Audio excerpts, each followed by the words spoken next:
अपने संतान की रक्षा करती है, रखवाली करती है, उसी तरह मैं अपने भक्त की करता हूं। यहां मां शब्द तो हम प्रयोग कर रहे हैं, यहां भगवान ने अपनी वाणी में मां शब्द का प्रयोग नहीं किया। अम्बा अथवा अम्मा अथवा मम्मी अथवा मदर शब्द का प्रयोग नहीं किया। भगवान ने शब्द का क्या प्रयोग किया? करो सदा तिनकर रखवारी, जी में बालक राखे महतारी। महतारी शब्द का प्रयोग किया।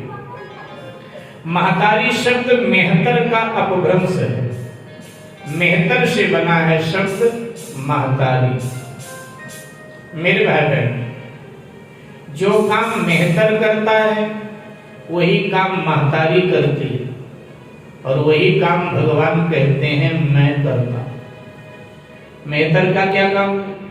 मेहतर समाज की गंदगी को अपने सर पे ढोता है, समाज को निर्मल करता है, उज्जवल करता है, समाज को स्वच्छ करता है। समाज को स्वच्छ रखने में मेहतर का बहुत बड़ा योगदान है। माँ क्या करती है? माँ भी अपने बच्चे के, अपने संतानों के गंदगी को धोती है और संतानों को अपने स्वच्छ बनाती है, पवित्र बनाती है, निर्मल बनाती है। भगवान भी यही कार्य करते हैं। भगवान अपने भक्त के जीवन की गंदगी को धोते हैं, स्वच्छ करते हैं, निर्मल करते हैं, भक्त को पवित्र करते हैं। इसीलिए भगवान ने कहा जैसे माँ अपने संतानों की देखभाल करती है, ऐसे मैं भक्तों की देखभाल करता हूं। हे नारद, जिसमें तुम्हारा परम हित तो होगा मैं वही करूंगा। नारद जी भगवान की गूढ़ भाषा समझ नहीं पाए और नारद जी ने बोल दिया, और जो नारद जी ने बोला बहुत बढ़िया बोला। जो नारद जी ने बोला है, अगर ये पंक्ति याद रहे तो सैया पर सोने से पहले और प्रातः जब नींद हमारी खुले तो ये पंक्ति अवश्य बोलनी चाहिए। लाभ ही होगा, कल्याण ही होगा। नारद जी बोले क्या? नारद जी ने कहा भगवान मैं यही तो चाहता हूं, यही विधिनाथ होई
भगवान ने कहा ठीक। नारद जी मुड़कर चल पड़े, भगवान अंतर ध्यान हो गए। भगवान से नारद जी ने उनका रूप मांगा था, सो भगवान ने नारद जी को अपना रूप दिया। गले से नीचे का भाग नारद जी का भगवान ने अपनी तरह सुंदर बना दिया, गर्दन से नीचे का भाग अपनी तरह सुंदर बना दिया।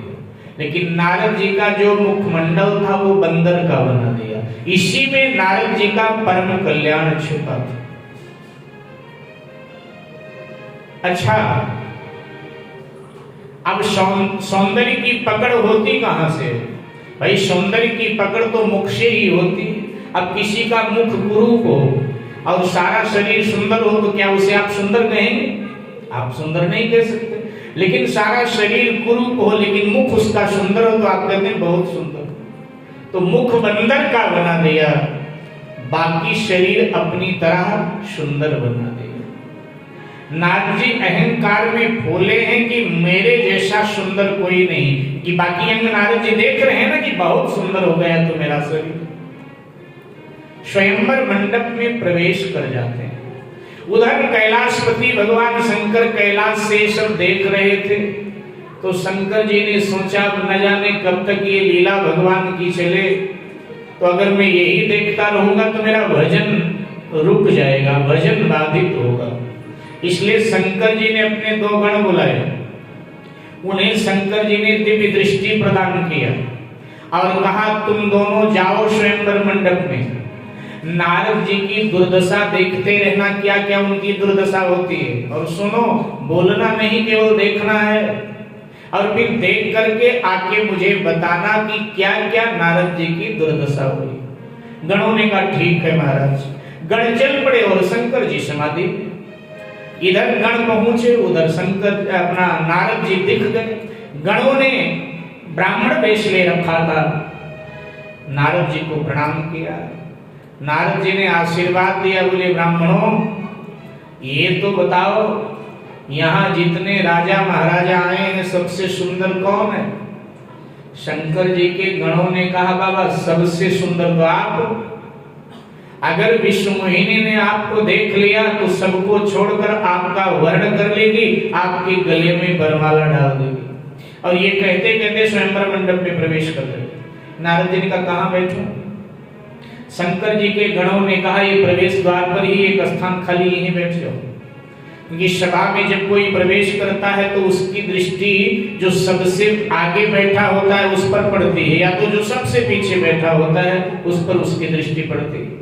तो आप सबसे आगे होंगे और जैसे दृष्टि जाएगी आपके सौंदर्य को देखकर आकर्षित होगी, आपके गले में बरमाला डाल देगी, आपका विवाह हो जाएगा। नारद जी ने कहा ठीक है भैया ठीक है।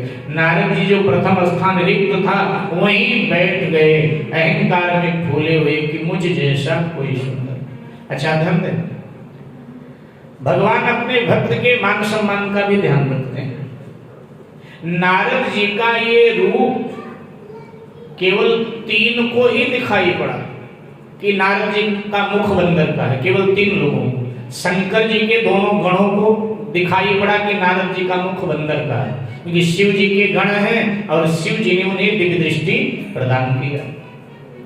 और तीसरी विश्व मोहिनी को दिखाई पड़ा, क्योंकि विश्व मोहिनी भगवान की ही माया है, तो भगवान की माया से क्या छुप सकता है। तो विश्व मोहिनी को भी दिखाई पड़ा कि नारद जी का मुख बंदर का है। बाकी जितने राजे महाराजे वहां बैठे थे सबको नारद जी लगे और सबने नारद जी को प्रणाम किया, नारद जी को आदर दिया, और कोई इस भेद को समझ नहीं पाया, जान नहीं पाया। नारद जी बैठे, इतने में विश्व मोहिनी हाथ में वरमाला लिए हुए सखियों सहित प्रवेश कर जाती।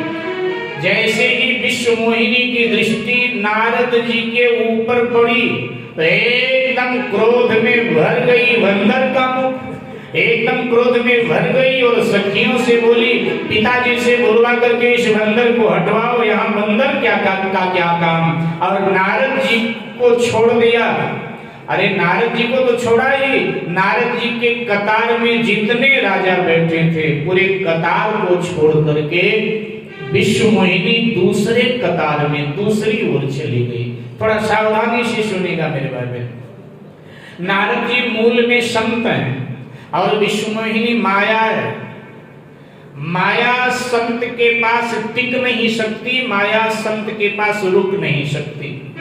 अभिप्राय यह है कि माया से बचना है तो संत हो जाओ, और अगर संत नहीं बन सकते हो तो संतों के कतार में भी अगर खड़े हो गए, संतों के लाइन में भी अगर खड़े हो गए, संतों के पंक्ति में भी अगर खड़े हो गए तो भी माया के मार से बच जाओगे। इसलिए नारद जी के कतार में जितने राजा बैठे थे विश्व मोहिनी ने किसी की तरफ नहीं देखा, दूसरी तरफ चली गई।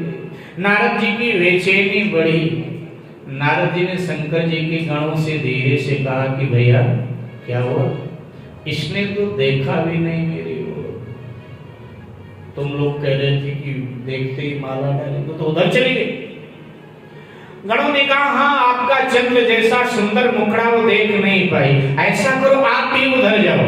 अब नारद जी जैसे उधर जाते हैं फिर वो रास्ता बदल देती है, दूसरी तरफ चल देती है। नारद जी उधर जाते हैं फिर वो रास्ता बदलकर दूसरी तरफ चल देती है। ये सब स्वयंवर मंडप में चल रहा था।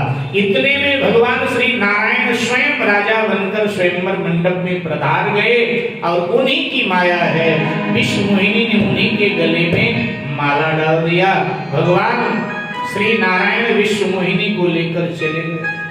जो राजा स्वयंवर मंडप में आए थे वो भी उदास होकर निज निज राज्यों को, निज निज देशों को चले गए। शंकर जी के गणों से नारद जी ने पूछा, भैया तुम लोग तो कह रहे थे कि मेरा ही वर्ण करे, मैं ही सबसे अधिक सुंदर हूं, लेकिन कारण क्या है कि उसने मेरा वर्ण न कर किसी और का वर्ण कर लिया। अच्छा, ये कौन सा राजा था जिसका वर्ण विश्व मोहिनी ने कर लिया? शंकर जी के गणों ने कहा, उस राजा को तो हम भी नहीं पहचानते, चलो छोड़ो, लेकिन मेरा वर्ण क्यों नहीं किया? शंकर जी के गणों ने कहा कि बाबा अगर हम बतावेंगे तो आपको क्रोध आएगा, आप बुरा मान जाओगे। ऐसा करो ना, शीशे में अपना मुंह देख लो, अपने आप पता चल जाएगा मामला क्या है। अच्छा एक बात बताओ, ये